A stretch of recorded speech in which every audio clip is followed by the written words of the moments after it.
Hello everyone! Welcome back to my channel. For today's vlog, gagawa tayo ng letter box na lalagyan ng balloons. Ito gagamitin for my baby's birthday. So ipapakita ko sa inyo kung paano siya gawin.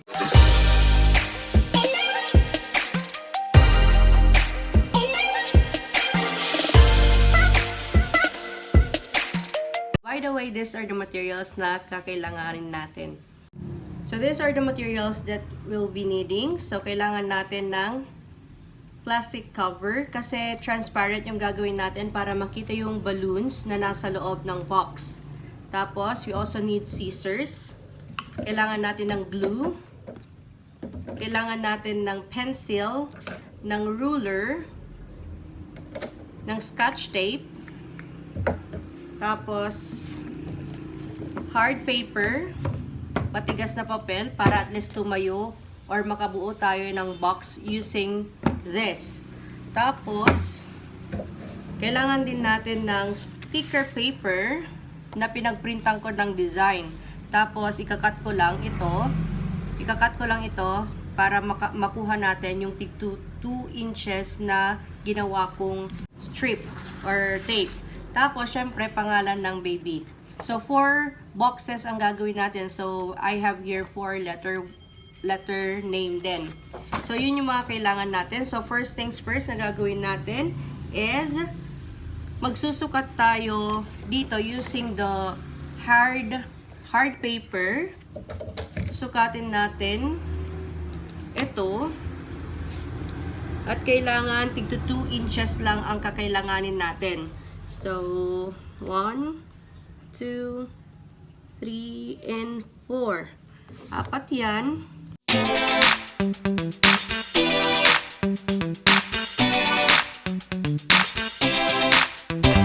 So, ganito ang kakalabasan.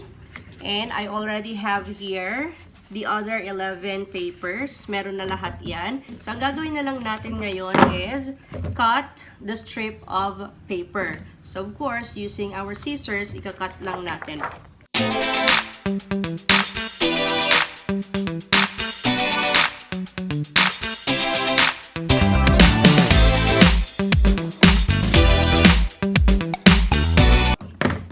So, I'm done.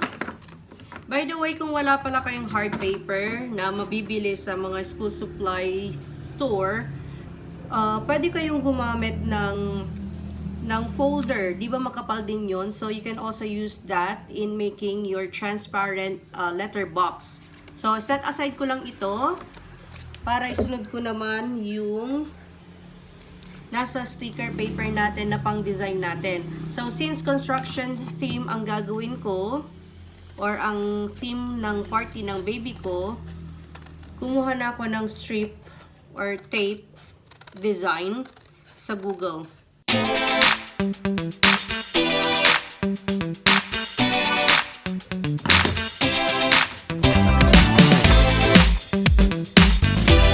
There you have it. Ito na yung strips ng stickers din. So, set aside muna natin ito para isunod naman natin yung name na ilalagay natin. So, ito yung name, Jello. Actually, yung pangalan talaga niya is Gian Angelo. Pero ang palayaw niya kasi is Jello lang. So, 4 lang gagawin natin para hindi na tayo maaksaya. Actually, ano lang naman to eh, pandagdag dekorasyon lang.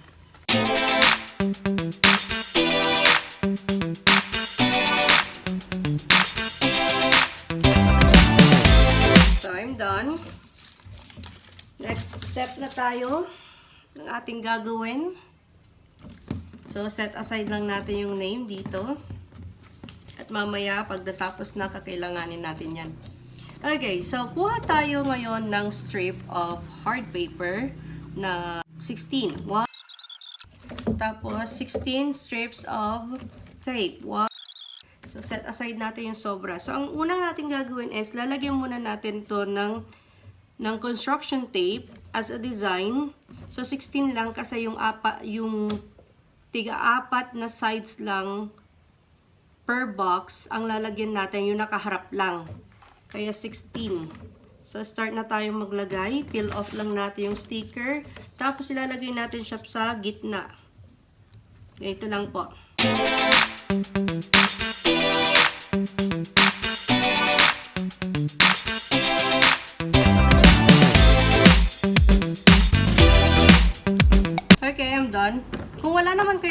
sticker or hindi kayo nakabili ng sticker, pwede nyo na rin namang i-print yung design na gusto nyo dun sa hard paper na gagamitin nyo. Pero sa akin kasi, since gusto ko medyo makapal yung gagamitin ko, so separate yung ginawa ko. So, nag-cut ako nito. At the same time, gumawa ako ng another one na sticker sa sticker. Tapos dinikit ko para makapal at stiff siya kapag gagawa ko ng box. So, ngayon,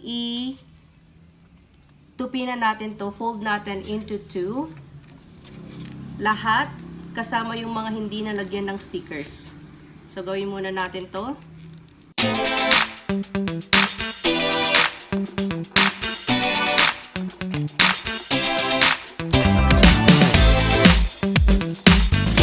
And we're done. So, ngayon, i-assemble na natin yung box natin para matapos na. So, sa pag-assemble ng box, ito ang kakailanganin natin.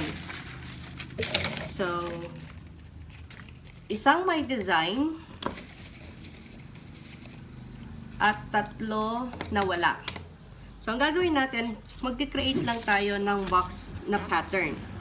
Tapos, lakip lang natin dito using the tape or the glue.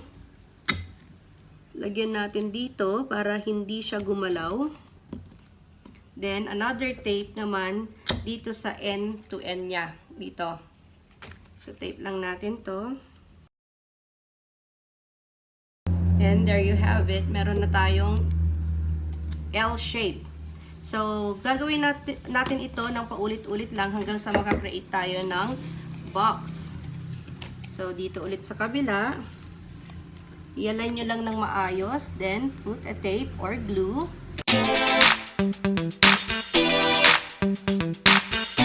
At meron na tayong frame ng isang box. Ito siya. So, gagawa tayo ng 2, 4, 6, 8 na ganito. 8 na ganito kasi tigda 2 ganito ang gagamitin natin per box. So, gawa muna tayo ng so, meron na tayong isa. So, 7 pa para mabuo natin yung 8. So, tara, samahan nyo ako.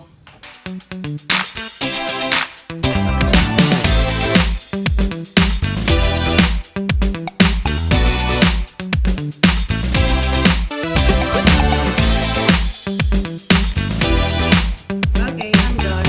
Meron na akong 8 na ganito. So, this time, mag-assemble na tayo ng box talaga.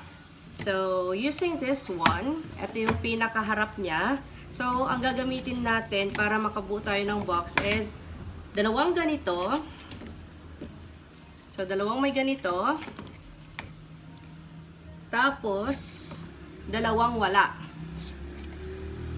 Okay? So, gagawin natin, patayo naman na. So, ito yun.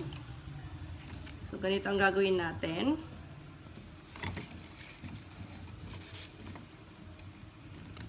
Tapos, glue or tape.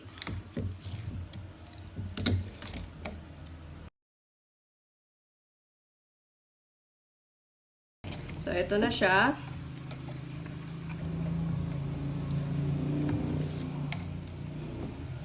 Ito. So, nakakatayo na yan.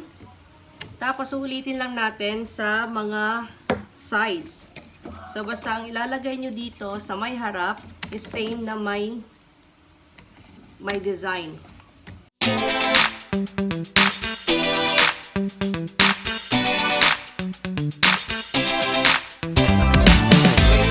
Meron na tayong ganito.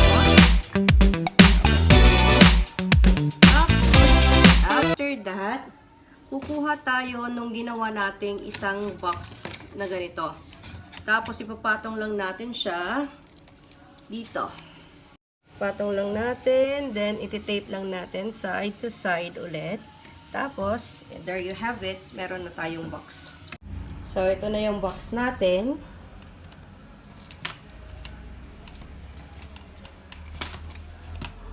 Gagawa pa tayo ng 3 ganito. Basta secure lang natin using tape dito sa mga side to side. Di naman yung makikita, basta transparent tape yung gagamitin nyo.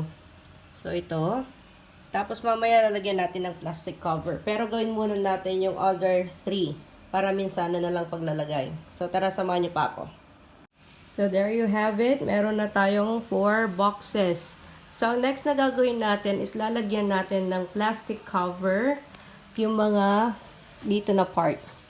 Pero parang 1, 2, 3, 4, 5.